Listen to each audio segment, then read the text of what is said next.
ఈరోజు నిన్న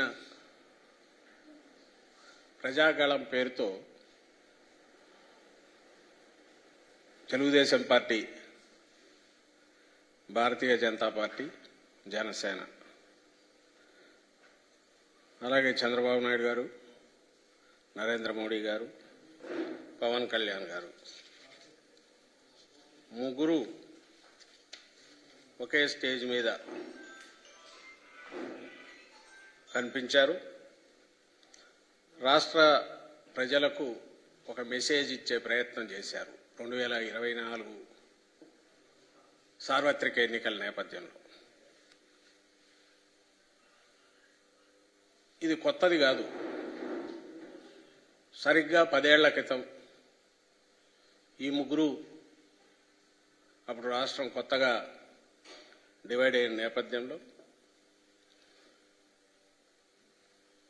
కొత్త రాష్ట్రం, కొత్త అవసరాలు, సమస్యలు, వీటన్నిటినీ పరిష్కరించాలంటే ఒక బలమైన పొత్తు, అందులోనూ జాతీయ స్థాయి నాయకత్వం ప్లస్ రాష్ట్రంలో సీనియర్ 40 ఏళ్ల అనుభవం, అప్పటికి 35 ఏళ్ల అనుభవం లేదా 40 తెలియదు,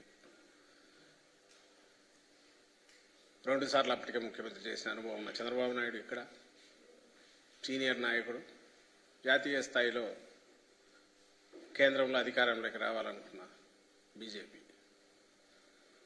మేము దీనికి సరైన సొల్యూషన్ చూపుతామంటూ వీళ్ళకు తోడుగా పవన్ కళ్యాణ్ను పెట్టుకొని ప్రత్యక్షమైనది.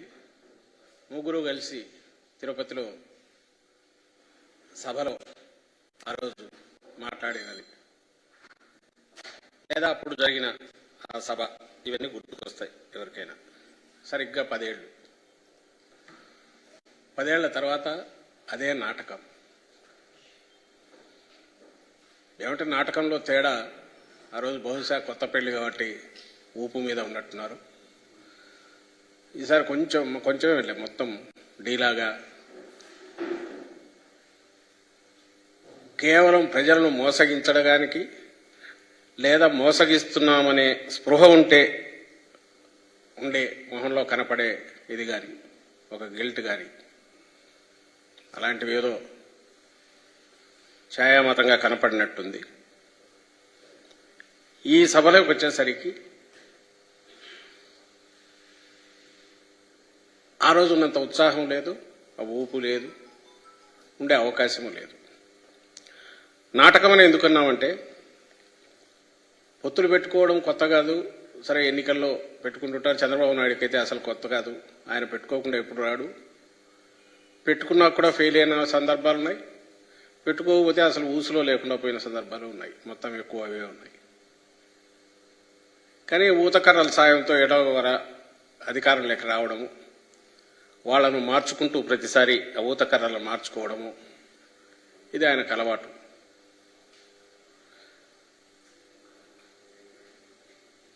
అలాగే ఎన్నికలు వచ్చినప్పుడు పొత్తులు పెట్టుకోవడము, ఆ ఫ్రంట్ కానీ ఆ కూటమి కానీ ఏదైనా హామీలు ఇచ్చి ఆ హామీలతో ప్రజలను ఆకట్టుకోవడానికి, ఓటర్లను ఆకట్టుకోవడానికి ప్రయత్నం చేయడం కూడా సహజమే. కాబట్టి 2014లో వీళ్ళు కలవడాన్ని ఎవరు తప్పుపట్టట్లా. కానీ వచ్చిన తర్వాత, అధికారం ప్రజలు అప్పగించిన తర్వాత, ఆ కారణాల వల్లనో డిఫరెంట్ వేరియస్ కొత్త వీటి వల్లనో మేము ఆ రోజు పోటీలో ఉన్నాం. వీళ్ళందరూ కలిసినా కేవలం 1% ఓట్ల తేడాతో అధికారంలోకి వాళ్ళు వచ్చారు. మేము ప్రతిపక్షంలో కూర్చున్న వైఎస్ఆర్ కాంగ్రెస్ పార్టీ.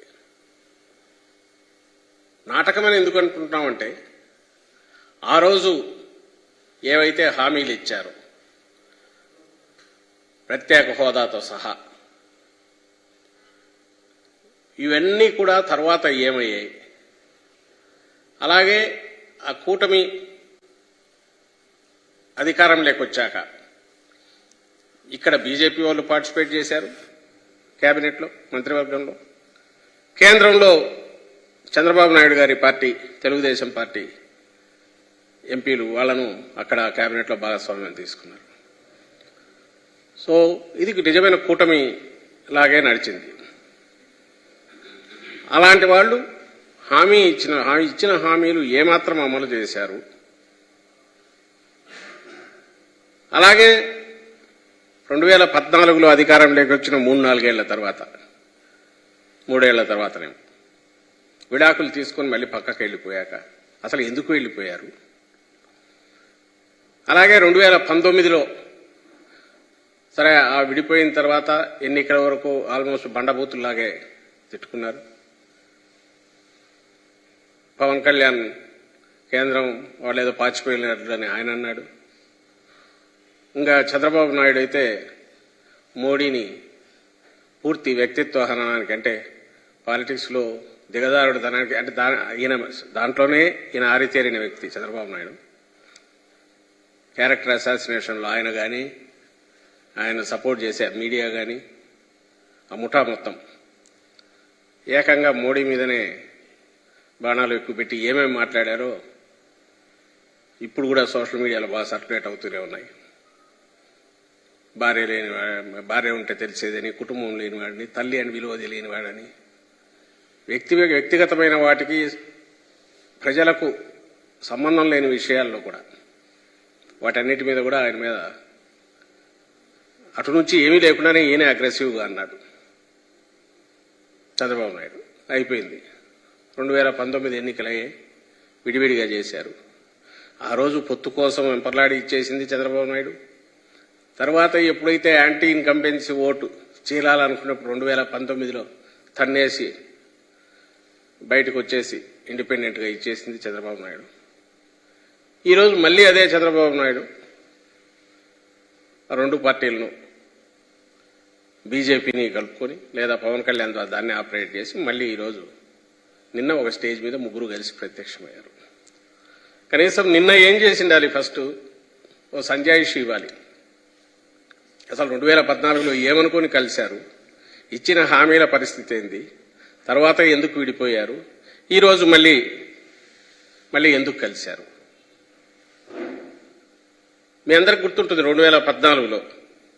2014లో పొత్తు పెట్టుకోవడమే కాదు, 100ల కొద్దీ హామీలు గుప్పించడమే కాదు, అప్పుడు నారా చంద్రబాబు నాయుడు అనే సంతకంతో ముగ్గురి ఫోటోలు పెట్టుకొని ఇటు మోడీ, అటు చంద్రబాబు నాయుడు, ఇక్కడ పవన్ కళ్యాణ్ గారు.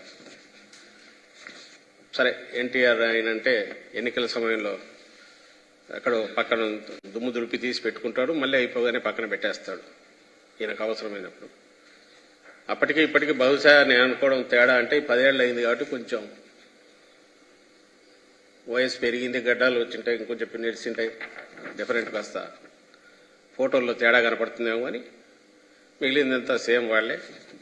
కింద చంద్రబాబు నాయుడు, నారా చంద్రబాబు నాయుడు సంతకం.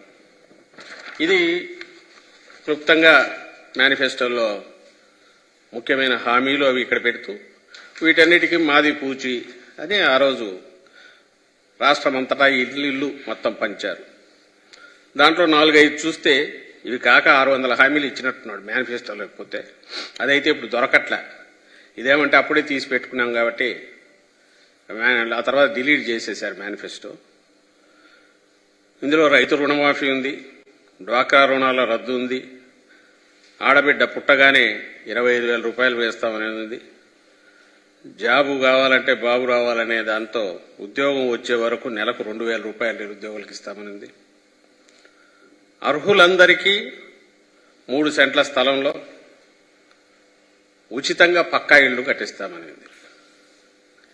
ఇవి దీనిలో ఉన్నవి. ఇదే ఎందుకు చూస్తున్నారంటే ఇక్కడ బాగా ప్రామినెంట్ గా ఇంటింటికి పంచినారు, ముగ్గురు ఫోటోలు పెట్టినారు, అండ్ చంద్రబాబు నాయుడు సంతకం కూడా ఉంది. అందువల్ల దీన్ని చూపిస్తున్నాం. దీనికి సంజాయిషి ఇచ్చి ఉండాలి, ఎందుకంటే ఇవేం జరగలేదు కాబట్టి. ఏదర్ 1,00,000 కోట్ల దాకా ఉన్న రైతు రుణమాఫీ అరాకొర 10,000, 13,000 జరిగినట్టుంది 5 ఏళ్లకు. మీ బంగారం కూడా ఇళ్లకు తెప్పిస్తానన్న దాంట్లో అంతా కలిపితే 1,00,000 కోట్ల పైన ఉంది. దాంట్లో ఇచ్చింది 15,000 కోట్లు, 13,000 కోట్లు నాకు తెలిసి 5 ఏళ్లకు. ఇంకా మిగిలినవైతే అసలు ఏదీ లేవు.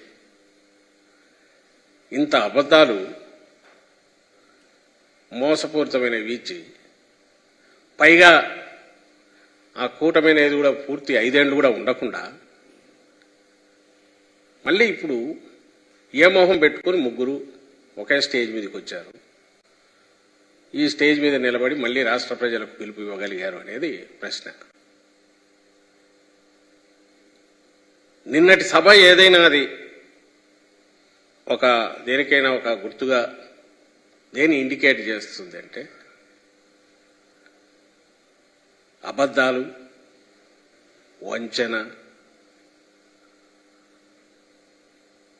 అలాగే బాధ్యతారాహిత్యం, అలాగే ఈ రాష్ట్రమన్నా ఆంధ్ర రాష్ట్ర ప్రజలన్నా వీళ్ళు ఏం చేసినా వీళ్ళ దగ్గర చెల్లుతుంది, వీళ్ళను మోసం చేయడం చాలా సులభం అనే ఒక లెక్కలేనితనం ఇది బాగా కనపడుతుంది నేటి సభలో. నిజంగానే మామూలు మనమైనా ఎవరోనా ఇది మనకు ప్రామిస్ చేసి ఆ తర్వాత చేయలేకపోతే నెక్స్ట్ కనపడి మళ్ళీ ఏదన్నా అడగాలనుకున్నప్పుడు ఆ రోజు చేసినప్పుడు చేయలేదు కదా అని అడుగుతాం. మరి రాష్ట్ర ప్రజలు అడగరనుకున్నారా, గుర్తు ఉండదనుకున్నారా, మర్చిపోయి ఉంటారనుకున్నారా? అంటే ఇది అందుకే ఇది లెక్కలేనితనం అని అనిపిస్తుంది. మనం ఏం చెప్పినా చెల్లుతుంది. ఎప్పుడైతే ఇది చెప్పలేకపోయారో, లేదు ఇప్పుడు ఏం చేస్తామనో చెప్తే నమ్మరను కేవలం జగన్మోహన్ రెడ్డి గారి మీద దుమ్మెత్తిపోయడం, నోటికొచ్చినట్టు ఆయన తిట్టడం. నిన్న మీరు గమనిస్తే రాష్ట్ర ప్రజలందరూ చూసి ఉంటారు, చంద్రబాబు నాయుడు కానీ పవన్ కళ్యాణ్ కానీ ఒక రాజకీయ పార్టీ అధ్యక్షులుగానో లేక ఒక రాజకీయ పార్టీ నేతలుగానో ఒక రాష్ట్రం పట్ల వాళ్ళకి ఏదైనా బాధ్యత ఉందనుకుంటే అది ఎన్నికలకు ముందు తిట్టతో మొదలుపెట్టి తిట్టతో ముగిస్తారా? లేక మేము ఏంటి చెప్పుకున్నా, లేదంటే మేము చేయాలనుకుంటున్నాం, లేదా ఇక్కడ వీళ్ళు చేయలేకపోయారు సో మేము వాళ్ళకంటే బెటర్గా మీకు ఇచ్చేస్తామని ప్రజలకు నచ్చజెప్పాలనే ప్రయత్నం చేస్తారా? అందులోనూ నిన్న 3 పార్టీలు కలిసి పెద్ద ఎత్తున మీటింగ్ పెట్టాలనుకొని అది ఫెయిల్ అయింది. That's a different issue. వాళ్ళు చెప్పిన దానికి అక్కడ జరిగిన దానికి అది డిఫరెంట్ ఇష్యూ. అక్కడికి వచ్చి మాట్లాడిన మాటలన్నీ కూడా ఎల్లో మీడియా అంటే ఈనాడు కానీ ఆంధ్రజ్యోతి కానీ లేదా వాళ్ళ ఛానల్స్లో కానీ బ్యానర్ హెడ్డింగ్లో టాప్ స్టోరీలో పేరుతో 5 ఏళ్ల పాటు అబద్ధాలు ఏదైతే వండి వారుస్తూ పెట్టారో అవన్నీ బట్టి వాటిని వల్లవేసినట్టుంది. ఆ లక్షణాలన్నీ ఏవైతే వాళ్లల్లో ఉన్నాయో, ఏవైతే వాళ్ళ స్టోరీలు రాశారో ఆ పైత్యం అంతా కూడా అక్కడ కక్కేసినట్టుంది తప్ప జగన్మోహన్ రెడ్డి గారి మీద వాస్తవాన్ని అయితే అది ప్రతిబింబించదు. వాళ్ళ హాల్యూసినేషన్స్ లో వాళ్ళు కొట్టుకుంటున్నారు. ఇన్నాళ్ళు మేము అన్నాం కాబట్టి ఇది నిజం అనుకుంటున్నారు. మేము ఏదైతే అన్నామో, మేము నమ్ముతున్నామో, మేము చెప్పిందే నిజమని అనుకొని వాళ్ళంతటా వాళ్ళు చెప్పి ఆత్మతృప్తి పొందినట్టు కనపడుతోంది. ప్రజలు ఆలోచించారని ఎందుకు అనుకుంటారు? నాకు అర్థం కాదు. జనం ఆలోచించాలా. నిన్న అక్కడ సాక్షాత్తు ప్రధానమంత్రి వచ్చాడు. ఆయన ఏ పార్టీ వాడైనా ప్రధాని. ఆ సభ జరిగిన తీరేంది? అక్కడ ఒక ప్రహసనంలాగా మొత్తం గందరగోళంగా జరగడం ఏంది? ఆడలేక మధ్యలో ఓడని ఒకటి సామెత ఉంది. నువ్వు డ్యాన్స్ చేయలేక వాడు సరిగా మధ్యలో కొట్టలేదు, అది వాయించలేదు, వాద్యం సరిగా పనిచేయలేదు, దానివల్ల చేయలేకపోయినా అన్నట్టు. వాళ్ళ మైక్ సిస్టమ్స్ ఫెయిల్ అయితే ఆ కన్సోల్ ఎవడు తీసుకెళ్లి ఎవడు జనంలో పెట్టుకుంటారు. జనం అక్కడ ఎక్కినారు. దానికి కారణం ఏంటంటే పోలీసులు రాలేదని. ఏ పార్టీ దీనికైనా సరే పెద్ద ఎత్తున కార్యకర్తలు చేరిన చోట పోలీసులు ఒక స్టేజ్కి ఉంచిపోలేదు. మా పార్టీ అయినా సరే నచ్చ చెప్పాలని చూస్తారు, ఇది చూస్తారు తప్ప ఏదో వచ్చి లాఠీలు పట్టుకుని కొట్టరు, తొయ్యరు. మనకుండాలి అది.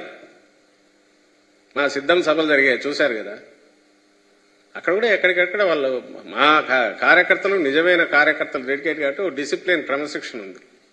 అయినా సరే ఎక్కువ మంది చేరిన చోట ఇబ్బంది లేకుండా చూడడానికి మన ప్రయత్నాలు మనం చేసుకోవాలనే కనీస జ్ఞానం లేకుండా నయం అదేదో పొరపాటున కరెంటు గిరింటో పోయితే దాన్ని కూడా గవర్నమెంట్ అనడమో మమ్మల్ని అనడమో చేసేవాళ్ళేమో. దానికి పోలీసులు ఎవరో ఇది చేయలేదని, దానివల్ల అది ఫెయిల్ అయిందని, మీ చేతగాంతనానికి ఓ చిన్న సభ అంతా చేస్తే 50,000 60,000 వచ్చింటారేమో, లక్షకు లోపు. దాన్ని పట్టుకొని అసలు మొత్తం సరే మీ సభ మీరేమన్నా పొగుడుకోవచ్చు, ఎట్టయినా చేసుకోవచ్చు, అది మీ వాళ్ళ ఇష్టం. దాంట్లో వాళ్ళు తృప్తి పొందితే కాదనడానికి మేమెవరం. కానీ మీ చేతగాంతనానికి ఫెయిల్యూర్కు దాన్ని తీసుకొచ్చేసి డిపార్ట్మెంట్కో పోలీసుకో ఇంకోరికో అట్రిబ్యూట్ చేసే ప్రయత్నం, అక్కడ ఇంకో దివాలా కోరుతున్నాం. అక్కడ జరిగినవన్నీ ఒకసారి రోజు ఇప్పటికే ఎక్కడికెక్కడ అన్నిట్లో మీడియాలో వస్తున్నాయి, సోషల్ మీడియాలో వస్తున్నాయి.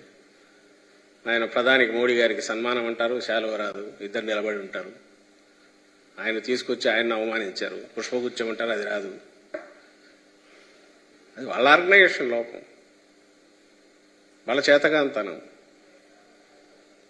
ఇవన్నీ దేన్ని సూచిస్తాయంటే ఆత్రం తప్ప వీళ్లకు ముఖ్యంగా చంద్రబాబు నాయుడుకు అర్జెంటుగా ఇటు పట్టుకున్నాడు. ఇన్నాళ్ళు పవన్ కళ్యాణ్ పట్టుకున్నప్పుడు వీళ్ళని లాక్కొచ్చాడు. అర్జెంటుగా అధికారంలోకి వచ్చేసేయాలి. ప్రజలు మళ్లీ అప్రమత్తులై లేకుంటే వాళ్ళు క్వశ్చన్ చేసేలోగా దడదడగా కొట్టేసి వచ్చేసేయాలి. తాను జగన్మోహన్ రెడ్డి గారి గురించి తనకు పీడకలలు ఏవేవి వస్తున్నాయో అవన్నీ జనం ముందు పెట్టేసి కక్కేసి తొందరగా ఓట్లు ఇచ్చుకొని రావాలి. ఈ ఆత్రం ఏదైతే ఉందో, అందుకే ఆయన ఏం మాట్లాడుతున్నాడో తెలియకుండా పెద్దానికి ఈయన చప్పట్లు కొడతాడు. అందరూ గమనించే ఉంటారు. చంద్రబాబు నాయుడు ఆయనేమో జగన్మోహన్ రెడ్డి గారి చెల్లెళ్ళే ఆయన ఇది అంటున్నారు, ఓటు వేయొద్దు అంటున్నారని ఆయన అంటే, ఆయనేమో ప్రధానమంత్రి మోడీ గారేమో ఈ మా పార్టీ కాంగ్రెస్ పార్టీ ఒకే దక్క, దీనికి అటు ఇటు ఇవి రెండు ఒకటేని ఆయన ఒకటే సొంత ఇది ఆయన చెప్తాడు. ప్రజలంతా అజ్ఞానులు అనుకుంటున్నారా, వాళ్ళకి ఆలోచన ఉండదు అనుకుంటారో వీళ్ళు అర్థం కావట్లా. ఏ పార్టీ ఏంటి, వాళ్ళ ఆలోచనలు ఏంటి, ఎవరు మాట చెప్తే మాట మీద నిలబడతారు, ఆ మాత్రం తెలియదా? బట్ మన దాంట్లో మనం అనేస్తే పోయే మెసేజ్ పోతుంది, ఎక్కాల్సిన వాళ్ళకి ఎక్కుతుంది, జనం ఓట్లేస్తారనే వాళ్ళ ఆశ ఆత్రం మాత్రమే నిన్నటి సభలో కనపడుతుంది. ఫెయిల్యూర్ కనపడుతుంది, మోసకారితనం కనపడుతుంది, వంచన కనిపిస్తుంది. ఉమ్మడిగా ముగ్గురు కలిసి చేసిన వంచన, మోసం, దగా కోరుతనం ఈ రాష్ట్రానికి కనపడుతుంది. కొత్తగా డివైడ్ అయిన రాష్ట్రానికి నిన్న కనీసం ప్రధానమంత్రిని తీసుకొచ్చారు. మా ముఖ్యమంత్రి గారు జగన్మోహన్ రెడ్డి గారు ప్రధానమంత్రి హోదాలో ఆయన వచ్చి గవర్నమెంట్ స్టేజ్ మీదే రిక్వెస్ట్ చేశారు, గుర్తు చేశారు ప్రత్యేక హోదా గురించి, ఇతర హామీల గురించి, విశాఖ ఉక్కు గురించి. తర్వాత కలిసినప్పుడు చెప్తున్నారు. మీరు ఒత్తు పెట్టుకుని వచ్చారు. రాష్ట్ర ప్రజలు సహజంగానే ప్రత్యేక హోదా గురించి ఎక్స్పెక్ట్ చేస్తారు. కనీసం ప్రస్తావన కూడా చేయలేకపోయినారు వీళ్ళు. ఎంతసేపు జగన్మోహన్ రెడ్డి తిట్టడానికే తప్ప మేము ఇది చేస్తామని కానీ, ఇదిగో ఈయన తీసుకొచ్చామబ్బా, ఇంత పెద్ద ఆయన తీసుకొచ్చాము, సెంటర్లో వీళ్ళు రూలింగ్లో ఉన్నారు, మళ్ళీ వస్తే ఇది మేము తెస్తామని ఎందుకు చెప్పలేకపోయారు? అంటే లేదు, చెప్తే పాతవన్నీ గుర్తొస్తాయనో, పాతవన్నీ అడుగుతారు జనం అనేదేమో తెలియదు. కానీ ప్రజలు ఆలోచించారు, నిర్ణయం కూడా చేసుకున్నారనేది మేము బలంగా నమ్ముతున్నాం. 2019కి ముందు జగన్మోహన్ రెడ్డి గారంటే ఒక హోప్, ఒక ఆశ, ఒక బలమైన నాయకుడు మమ్మల్ని లీడ్ చేయగలిగిన నమ్మకం. అది ఈరోజు ఈ 5 ఏళ్లలో మేము పెట్టుకున్న నమ్మకానికి డబుల్ ఈయన చేశారు అనే బలమైన తృప్తి ఎన్నుకున్న ప్రజలకు 151 స్థానాలు ఇచ్చినందుకు రాష్ట్ర ప్రజలకు ఈరోజు మిగిలింది. అది మేము ఎక్కడ వెళ్ళినా కానీ, పార్టీ కార్యక్రమాల్లో కానీ, ఇంకో దాంట్లో కానీ ఆ రెస్పాన్స్లో కనపడుతుంది. మీకు సిద్ధం సభల్లో కనపడిన ఉత్సాహం కానీ, రెస్పాన్స్ కూడా అక్కడి నుంచి వచ్చిందే. దాన్ని ఎవరు మార్చలేరు. నాయకుడంటే సహజంగానే ఓ రీజనల్ పార్టీ నాయకుడంటే అదే రీజనల్ పార్టీ క్యారెక్టర్ అవుతుంది. నాయకుడంటే ఒక నిజాయితీ, అలాగే ఒక స్థిరమంగా ఉండే ఒక నిబద్ధత, అంటే చెప్పిన మాట మీద ఉండడం, బద్దుడై ఉండడం, ఇది కంటిన్యూస్గా ఉండడం. ఈ రెండు కలిస్తే ఆయన ఎక్కడైతే నాయకుడుగా ఉంటాడో, ఏ ప్రజలతో అయితే ఆయన డీల్ చేస్తున్నాడు, వాళ్ళకు విశ్వాసం వస్తుంది. దాని నుంచి విశ్వసనీయత వస్తుంది. ఈరోజు ఆ విశ్వసనీయత అనే దానికి పూర్తి ఒక వారంటీ అవసరం లేని గ్యారంటీ ఏదైనా ఉంది అంటే జగన్మోహన్ రెడ్డి గారు అనేది మనకి 5 ఏళ్లలో కనపడింది. చెప్పిన దానికంటే ఎక్కువ చేశారు. వీళ్ళు ఎన్ని చెప్పినా రాష్ట్రంలో 87% ప్రజలు 87% దాదాపు కుటుంబాలు ఏదో ఒక రూపంలో జగన్మోహన్ రెడ్డి గారు తీసుకున్న నిర్ణయం వల్ల లేదా ఆయన డైరెక్టర్ చేసిన దీనివల్ల బెనిఫిట్ అయ్యారు. ఆ బెనిఫిట్ తాత్కాలికమైంది కాదు, దాని ప్రభావం వల్ల వాళ్ళ జీవితాల్లో మంచి మార్పు వచ్చింది, వెలుగు వచ్చింది. ఎట్లా మర్చిపోతారు, ఓన్ చేసుకుంటారు. ఈరోజు ఇది వాస్తవం కనపడుతున్నది. అయితే సెంటర్లో అధికారంలో ఉన్న పార్టీతో పొత్తు పెట్టుకొని తీసుకొచ్చిన నేపథ్యంలో మళ్లీ 2014లో ఏదైతే నాటకం వేసి భ్రమలో పెట్టాలని చూస్తున్నారో చేశారో ఆ రోజు చంద్రబాబు నాయుడు మళ్లీ ఆ ప్రయత్నం చేస్తాడు.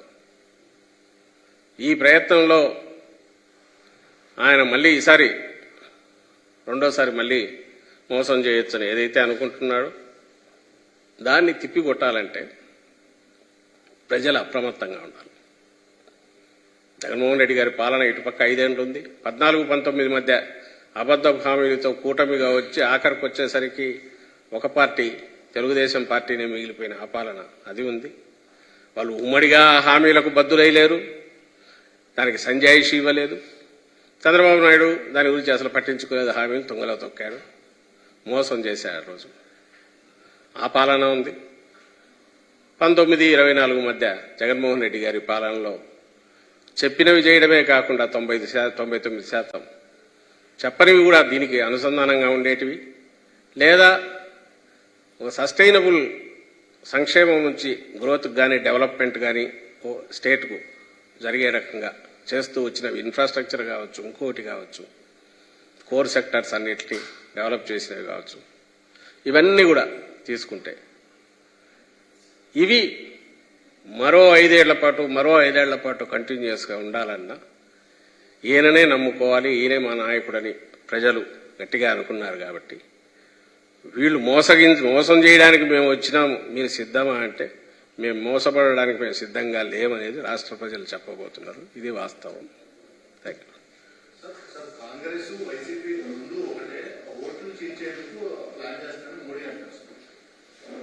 అదే నేను ఇంతకుముందు నేనే మెన్షన్ చేశాను కదా. ఇప్పుడు అటువైపు నుంచి ఆ పార్టీ కాంగ్రెస్ పార్టీ రాష్ట్ర అధ్యక్షురాలుగా ఉన్న షర్మిల గారేమో అంతకుముందు మొన్న మీటింగ్లోనే మేము బీజేపీ మేమంతా ఒకటని ఆమె అంటారు. ఇటుపక్క ఈయనేమో ఈ రెండు ఒకటేనే ఆయన అంటాడు. రాష్ట్ర ప్రజలకైతే తెలుసు జగన్మోహన్ రెడ్డి గారు ఒకే ఒక్కరు విలక్షణమైన నాయకుడు. వైఎస్ఆర్ కాంగ్రెస్ పార్టీ ఒకే పార్టీ. 10 పార్టీలతో ప్రత్యక్షంగా కానీ పరోక్షంగా కానీ అడ్డగోలుగా కానీ ఆ ఆలోచనలు కూడా చేయదు. ఏది ఆ హామీ ఇచ్చినా లేదా ఎలాంటి పూచి ఇచ్చినా మాట చెప్పినా ఆయన చెప్తాడు జగన్మోహన్ రెడ్డి గారు. ఆ పార్టీ దానికి నిలబడుతుందనే నమ్మకం ప్రజల్లో ఉంది. ఎవరు నమ్మే అవకాశం లేదు. వీళ్ళు ప్రజలతో ఏం మాట్లాడాలనో వీళ్ళకి తెలియక ఒక స్పెక్యులేటివ్ జర్నలిస్టో ఒక అనలిస్టో ఏదైతే చేస్తాడో వీళ్ళు ప్రజలకు ఏం కావాలనో ఏమి ఇవ్వాలనో అనేది అది మాట్లాడకుండా ఈ పొద్దుబోని మాటలో వీటిని చెప్పేసి ఇంటర్ప్రిటేషన్స్ భాష్యాలు చెప్పినందువల్ల ఉపయోగం దానివల్ల ఏముండదు. వాస్తవం మీద ప్రజలకు తెలుసు, వాస్తవం మీద మీకు తెలుసు. ఎప్పుడైతే ఇట్లా చేయాలనుకుంటే పొత్తులే పెట్టుకునో లేకుంటే డైరెక్ట్ ఓటు చీల్చాలని ఓటు చేయాలా, అదే ఆపరేషన్ మీద డిపెండ్ అయ్యి పవర్లోకి రావాలంటే జగన్మోహన్ రెడ్డి గారు 2012లో పార్టీ పెట్టి 12 ఏళ్లలో డిఫరెంట్గా యాక్ట్ చేసేవాళ్ళు. 2014లోనే అధికారంలోకి వచ్చేవాళ్ళు. ఆ టైంలో ఎవరిని పట్టుకుంటే రావాలని చూస్తే ఇప్పుడు ఎవరైతే పాత్రదారులు ఉన్నారో వీళ్ళేమి జగన్మోహన్ రెడ్డి గారు చేయి జాప్తేనో లేకుంటే మేము కలుస్తామంటే ఎవరు రారు ముందుకు? ఓ బలమైన నాయకుడు, బలమైన party YSR Congress party.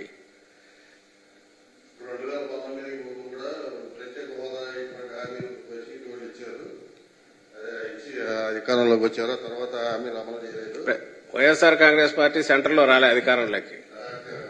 YSR Congress party రాష్ట్రంలో వచ్చింది.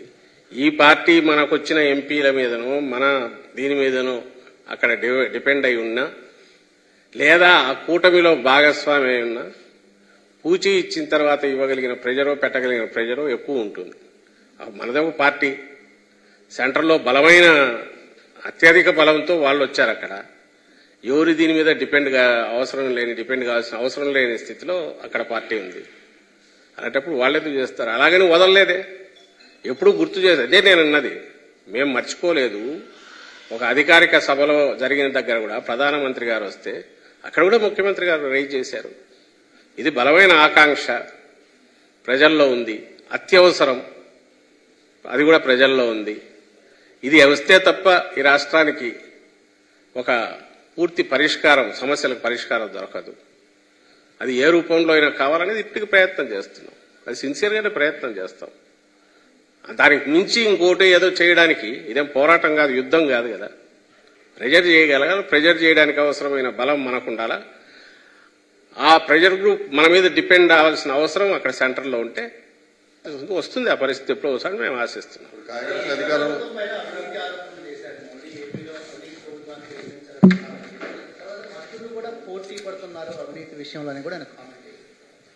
వీళ్ళు ఇచ్చిన ఫీడ్ తీసుకుని ఆయన అన్నట్టున్నారు. ఆయనకు ఏం అభిప్రాయాలు సబ్స్టాన్షియేట్ చేసేట్టు డీటెయిల్స్ ఒకటి ఇవ్వలేదు. రెండవది, ఈ వేగ్ అధికారం నెక్స్ట్ పవర్లోకి రావాలనుకున్నప్పుడు ఎవరైనా చేసే ఒక మూస ఆరోపణలు ఉంటాయి. అధికారంలో ఉన్నాం కాబట్టి ఆ ఆరోపణలతో వాళ్ళు వచ్చారు.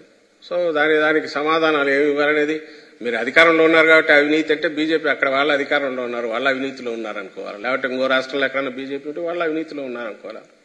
దానికి అర్థం లేని ఆరోపణ అది. ఏపీలో అభివృద్ధి లేదు. ఏపీలో అభివృద్ధి లేదు. త్వరలోనే ఎన్డీఏ సర్కార్ రాబోతుంది, దేశంలో గానీ ఏపీలో గానీ డబుల్ ఇంజిన్ సర్కార్ రాబోతుందని కూడా చెప్పారు. అదే నేను అంటున్నా కదా, ముగ్గురు ఆయన వచ్చి స్టేజ్ మీద నిలబడి అనగానే ఎలా వస్తుంది, ఎందుకు వస్తుంది అనేది అది చెప్పాలి. ఒకటి, ఏమి మేము చేస్తున్నాం అన్నందువల్ల, ఇప్పుడున్న పార్టీ కంటే బెటర్గా చేస్తున్నందువల్ల అడగడానికి మాకు హక్కు ఉందో అది చెప్పాలి. అలాగే 2014లో కొత్తగా వీళ్ళు కలవలే. 2014లో ఈ ముగ్గురే కలిసి వచ్చారు. మేము ఆ రోజు చెప్పినవన్నీ ఇదిగో ఇవి పూర్తి చేశాము, అందువల్ల మాకు అడిగే హక్కు ఉంది, మేము అడుగుతున్నాము, రిక్వెస్ట్ చేస్తున్నాము అనే సాహసం కూడా చేయలేకపోయినారు. ఇంకా ఊరికి వచ్చామా, ఎన్నికలు వస్తున్నాయి కాబట్టి అడిగామా అనే దాంతో ఒకటి చేసి, లేదా డిమాండ్ చేస్తున్నాము, లేదా ఈ రాష్ట్ర ప్రజలకు మేమే దిక్కు. ఎందుకంటే మేము జగన్మోహన్ రెడ్డి గారి మీద నిందలేస్తున్నాం కాబట్టి, ఆ పార్టీని తిడుతున్నాం కాబట్టి, అది చెత్తది కాబట్టి మమ్మల్ని తీసుకురావండి అనడం తప్ప, దాన్ని సబ్స్టాన్షియేట్ చేసే ఆ ఆర్గ్యుమెంట్ నిలబెట్టుకునే వాళ్ళ డిమాండ్నో వాళ్ళ రిక్వెస్ట్నో నిలబెట్టుకునే ఆర్గ్యుమెంట్ ఏం చెప్పలేకపోయారుగా. ప్రధానమంత్రి మోడీని, ఇంటెలిజెన్స్ డీజీని, పల్నాడు ఎస్పీని, గుంటూరు ఎస్పీని విధుల నుంచి తొలగించాలి, వాళ్ళు దొంగ ఓట్లు వేస్తారు, నిన్న ప్రధాని సభలో నిర్లక్ష్యం వ్యవహరించారంటూ ఇందాక ఎన్డీఏ కూటమి సభ్యులు సీఈఓని కలిసి ఫిర్యాదు చేశారు. చేస్తారు, ఎలక్షన్లు వస్తున్నాయి కాబట్టి అటువన్నీ చేస్తారు. నేను సభ గురించి చెప్పాను కదా, అక్కడ మీరు చూశారు, రాష్ట్రం మొత్తం సహజంగానే చూసింటుంది. ఎన్నికల సమయంలో వీళ్ళు ఏం చెప్తారో చూద్దామని చూసింటారు. ఐ థింక్ టీవీల్లో చూసే ఉంటారు సభ ఏం మాట్లాడుతున్నారు అనేది. ఆ సభలో వైఫల్యం ఎక్కడ కనపడలేదో చెప్పండి మొత్తం సభలో. ఒకటి. రెండవది, ఎవరిదైనా పార్టీ సొంత సభల్లో పోలీసుల రోల్ ఎంత ఉంటుంది? ఒక స్ట్రైకో సమ్మెలాంటి చేస్తున్నో ఆగ్రహంతో ఎవరన్నా వస్తుంటే ఆపడానికో ఎక్కువ పోలీసులు బలానికో బల ప్రదర్శన ఇది చేయడానికి అవకాశం ఉంటుంది. నీ కార్యకర్తలో, నీ అభిమానులో మీరందరూ కలిసి పెట్టుకునే సభలో వీలైనంత వరకు ఫెసిలిటేట్ చేయడానికి ఉంటారు తప్ప మొత్తం కోటగోడలా కట్టుకుని ఉంటారా పోలీసులు? ఎక్కడన్నా ఉంటే అలవ్ చేస్తారా? అలా ఉండబోతే పోలీసులు మీ తాట తీస్తారని నేను ఎన్నిసార్లు హెచ్చరించలే చంద్రబాబు నాయుడు. రేపు వస్తాం మీని తర్జని చూపిస్తా ఎన్నిసార్లు బెదిరించలే. వాళ్ళు అదే ఆడలేక మధ్యలో కూడా అందుకే వాళ్ళు ఈ మైక్ సిస్టమ్ సరిగా పెట్టుకోలేక, ఓ చిన్న మీటింగ్ ఆర్గనైజ్ చేసుకోలేక, అది తీసుకొచ్చేసి ఎవరి మీద నింద మోపడం అనేది ఎంత ఇదో అది తప్పించుకోవడానికి ఈరోజు ఎందుకంటే ఆయన తిట్టింటాడు పిఎం ఇది పరువు పోయే పని అని, బహుశా తిట్టాడేమో, దానికోసం ఇవన్నీ కవర్ చేసుకోవడానికి ఇచ్చుకుంటున్నట్టున్నారు.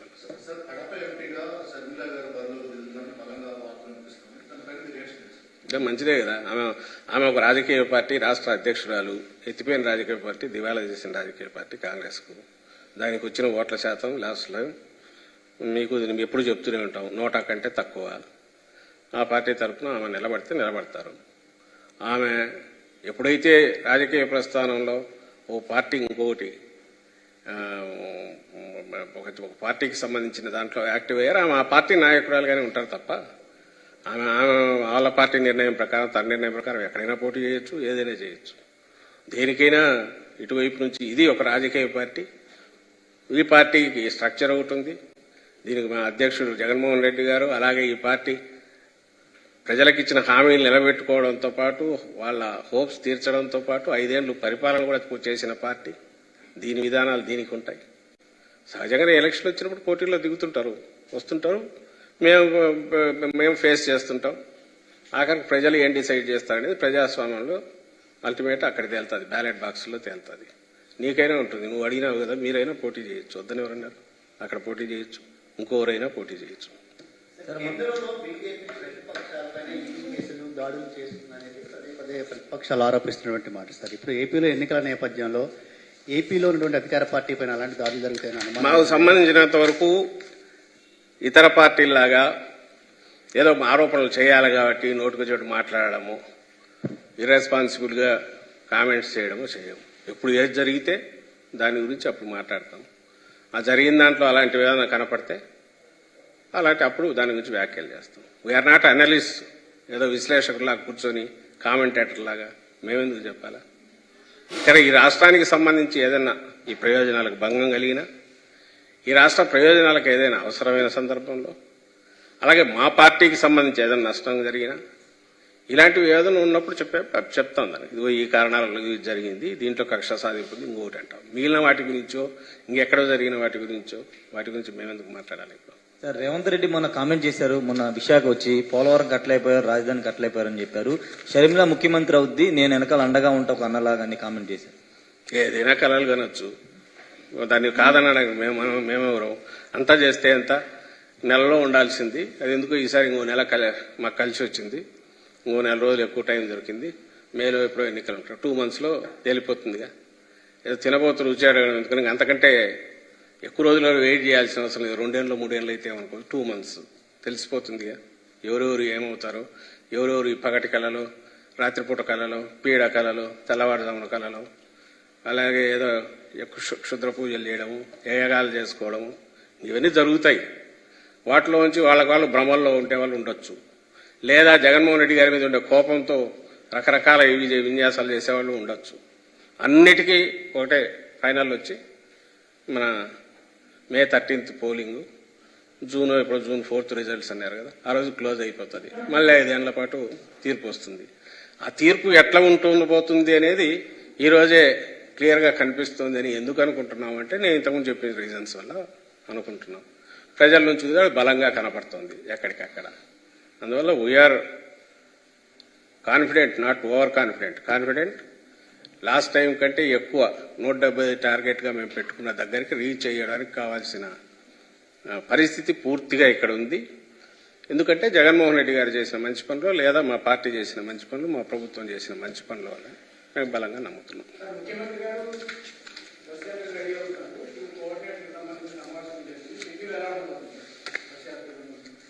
టెంటేటివ్లీ 27th అనుకుంటున్నాము.